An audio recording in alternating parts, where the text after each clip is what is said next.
Man, the world of IEMs just keeps getting better and better.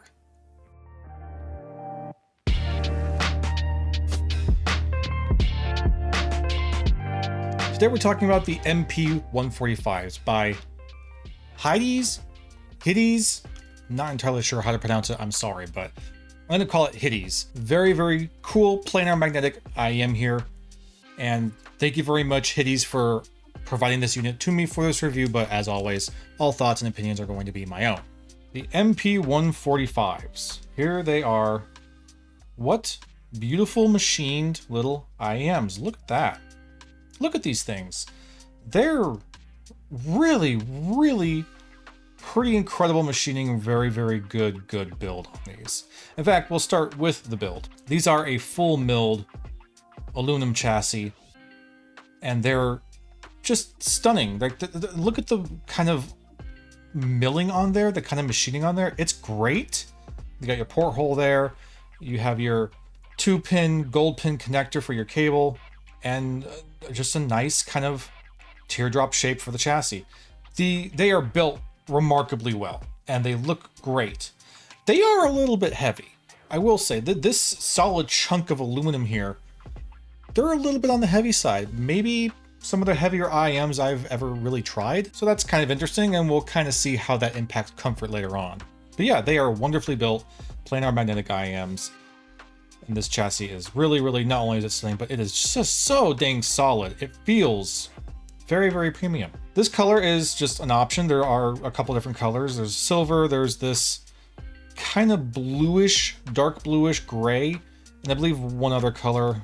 Don't quote me on that one though. Chassis are great. The cable is also quite nice.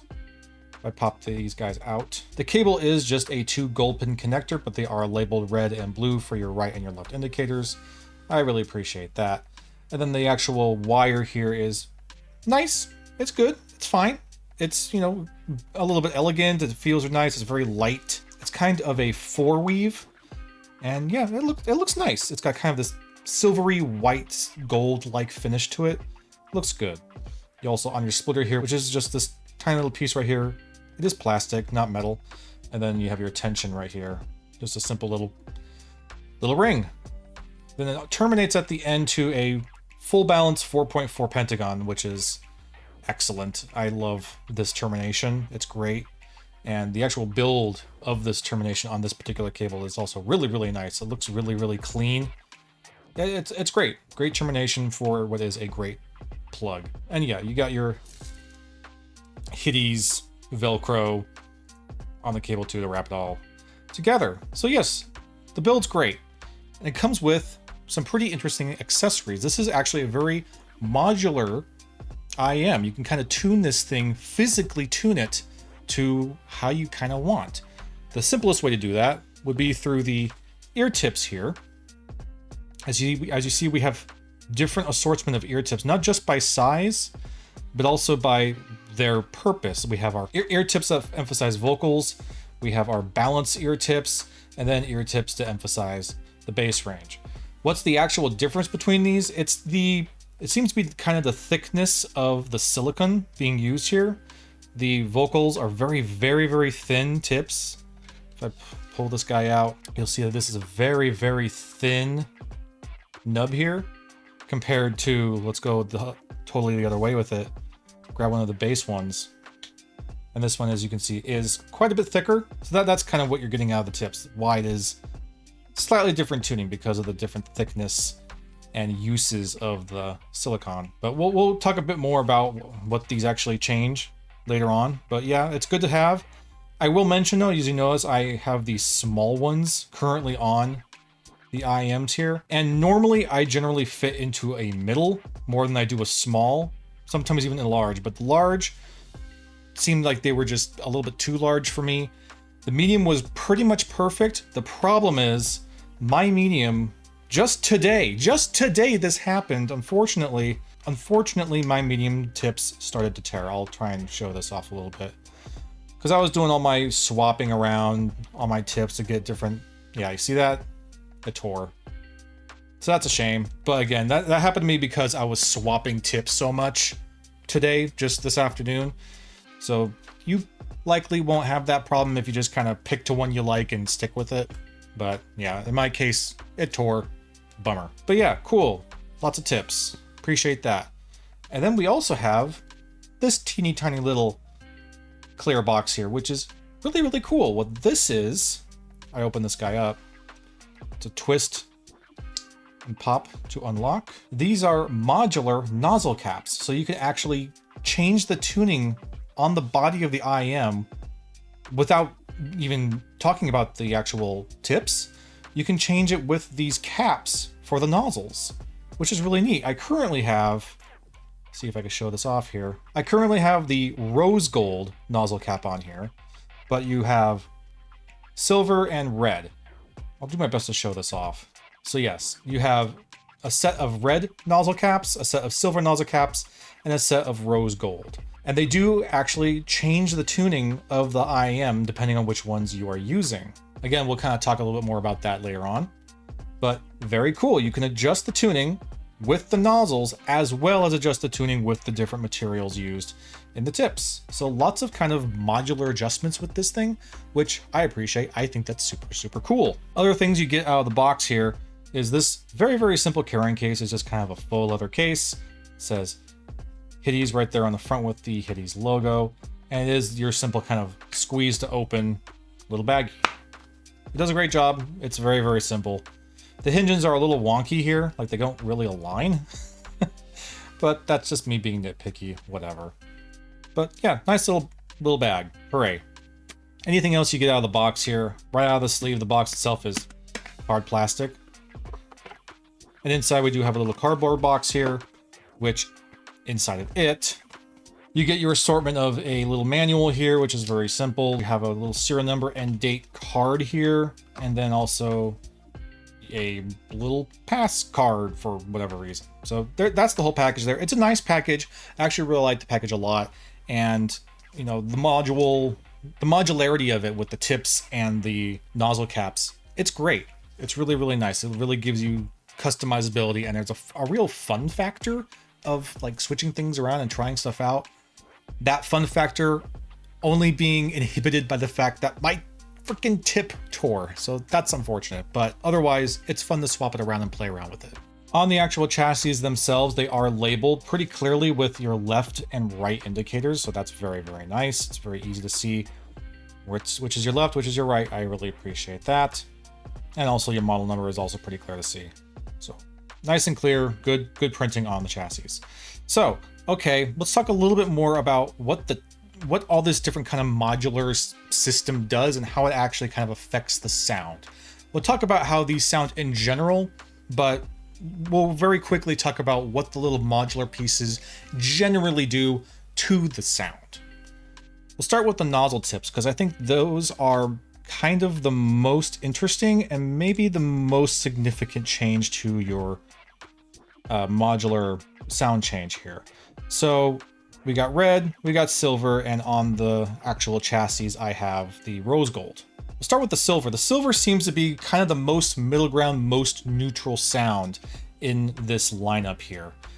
So the silvers are generally leaning mostly towards a neutral sound signature, where nothing's really being emphasized, nothing's really being flavored. So it's very, very nice in that sense, but also it's not a clinical kind of neutrality. It's actually quite enjoyable. It's a very fun it's a sort of fun and bombastic neutral range. So the silvers are kind of maybe the most default sound for this IEM if you don't really want to go one way or the other with it. Silvers are probably gonna be the way to go. The red makes them really bass heavy, like really crazy fun bass heavy. You do lose out a little bit on the sub bass though.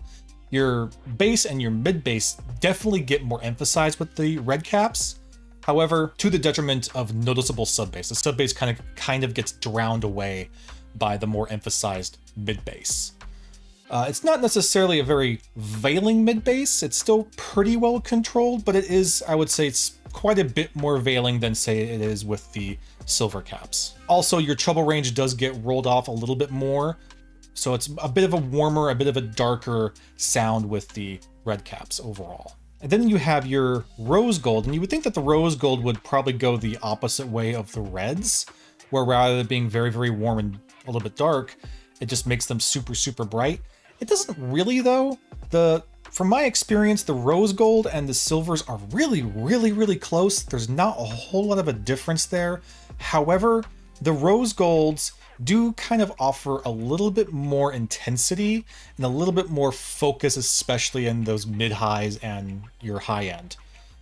Vocals are a little bit more forward and a little bit more crispy, but they also kind of sound a little bit more artificially crispy, not so much natural. Silvers have a much more natural vocal range, and the rose gold has a much more almost overemphasized vocal range. But overall, they're very, very similar, with the rose gold giving you, again, just a little bit more intensity, a little bit more, and a little bit brighter high end, with maybe a tiny bit more detail and nuance because it's just that little bit more brighter than the silvers.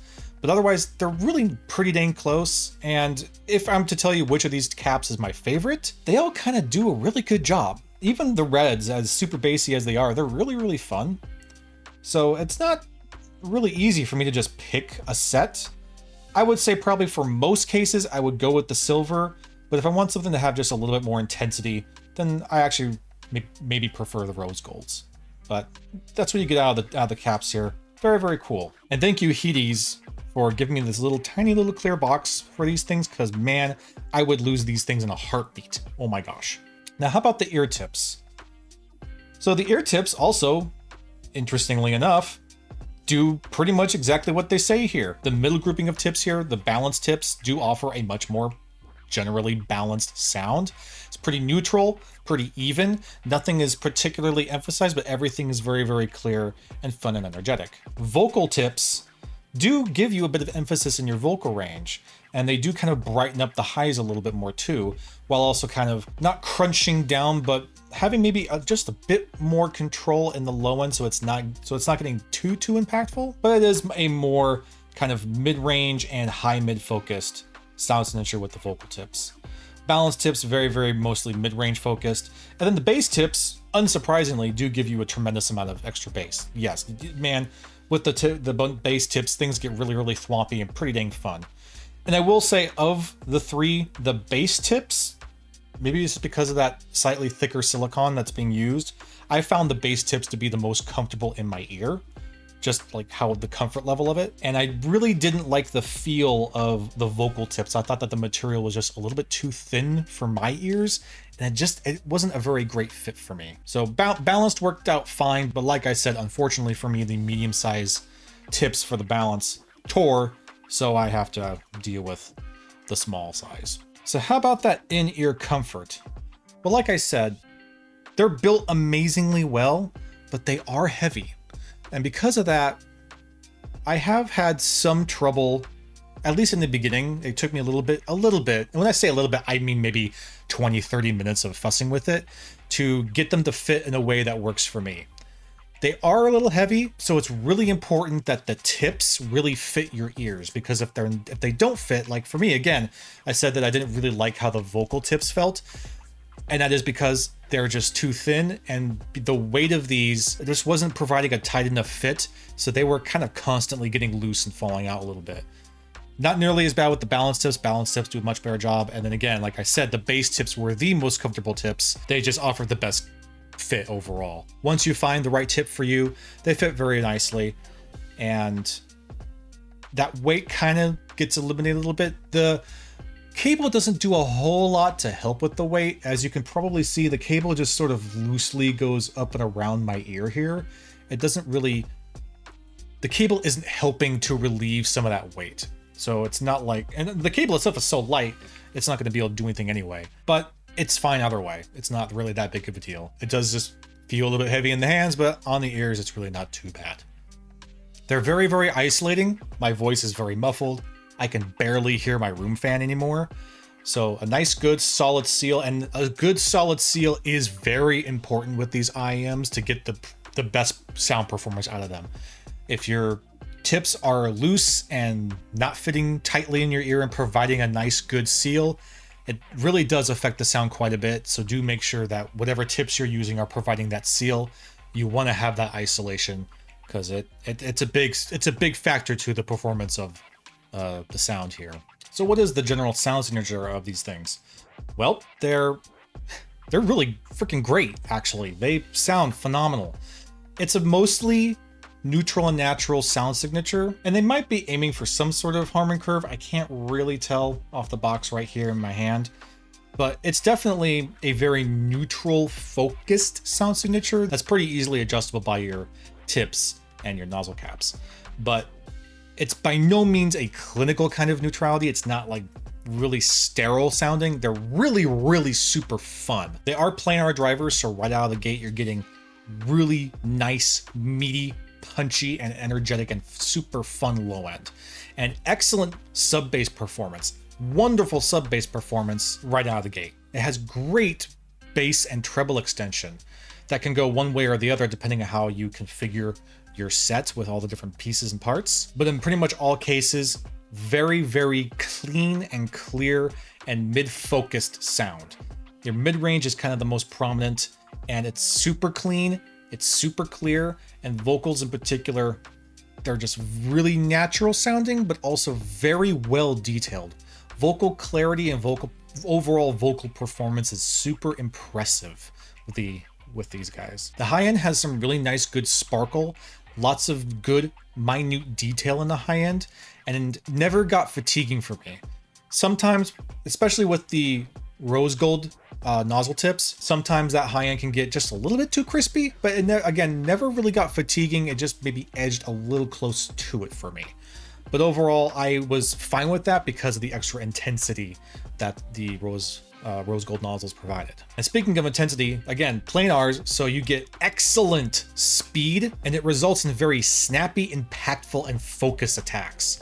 Wonderful, wonderful speed performance, and again, just kind of a clarity in there with that speed too. So it's just it has such a nice kind of rippling effect. You know, hard impacts and high notes. They're particularly great for things that are really high tempo. The imaging in these is fantastic.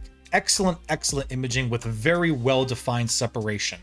Everything is really easy to pinpoint, and it's nice and widely separated, so you can really kind of hear between the instruments and between the sounds. And because of that, gaming in these is actually really excellent. These are wonderful gaming IEMs on top of being fantastic musical IEMs. And then the soundstage is also excellent. It's a very almost holographic kind of soundstage. And out of an IEM, that's a little bit of a rare thing to find. So excellent soundstage, excellent imaging makes for a very immersive and expansive experience. Man, these sound really effing good. But how do they compare with the competition? Because there's lots of competition out there these days. I'm not going to be able to talk about all of them, but I do have one pair that these very much is a direct competitor to these. And that would be these guys right here. These are the Shure S12 Pros, which we reviewed not too long ago. Now, if you remember, we really, really love the S12 Pro. S12 Pro was a real winner.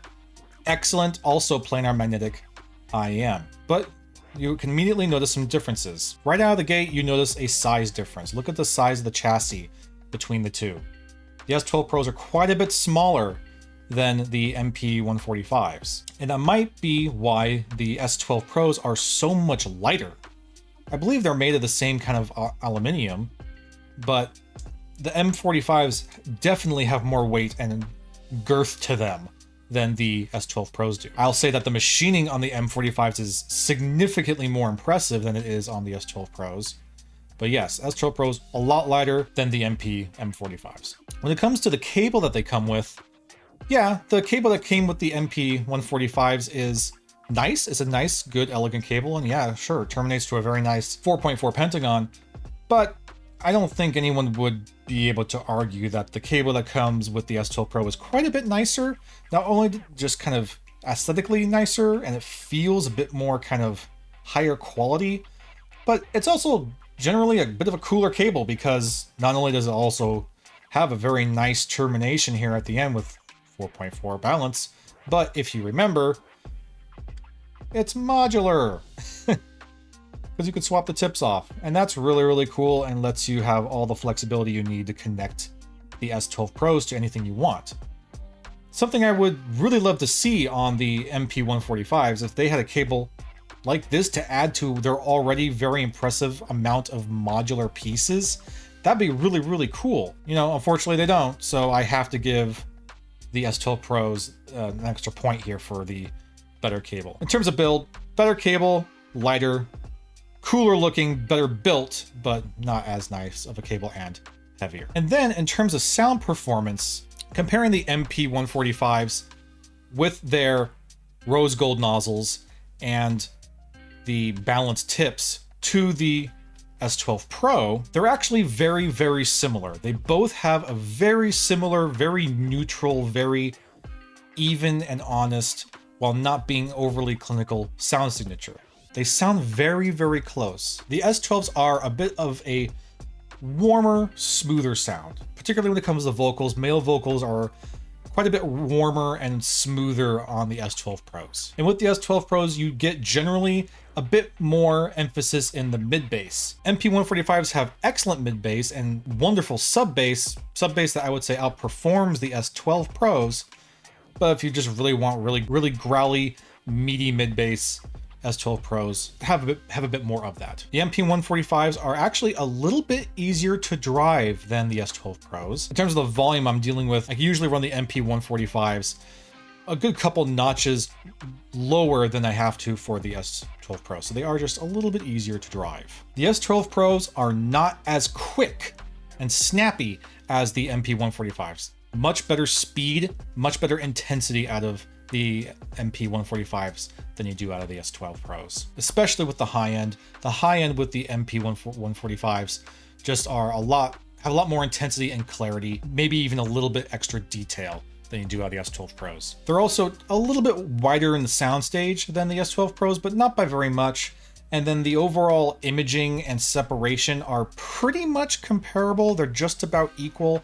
It's really, really difficult for me to tell any significant difference between the imaging of these two, outside the fact that because the MP145s have just a little bit wider staging, it sounds like there's a little bit more separation with the imaging on these, but that's probably more of a placebo than anything else. So overall, compared to the S12 Pros, the S12 Pros have a bit of a smoother, warmer overall listening experience, while the MP145s tend to focus more on speed, intensity, and a little bit extra clarity. But they're both fantastic sounding planar IEMs. I still love my S12 Pros, but these can just do a couple extra little things that the S12s just can't.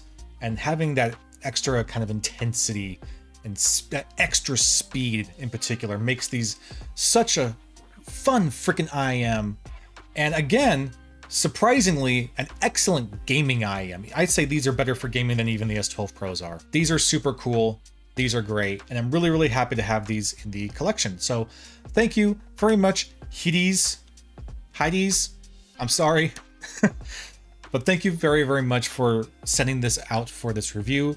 We really appreciate you.